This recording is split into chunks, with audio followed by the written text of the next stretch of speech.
Struggling to keep readers on your blog without post navigation? Learn how to add a post navigation widget to your Elementor site in under 3 minutes. We'll start by editing your homepage in Elementor. Then find the post navigation widget in Site Settings. And finally, upgrade to unlock it.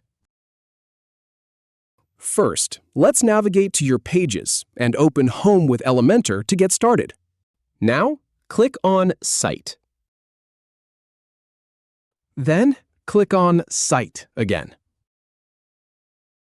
And click on Site one more time. Now that you've done that, click on Post Navigation.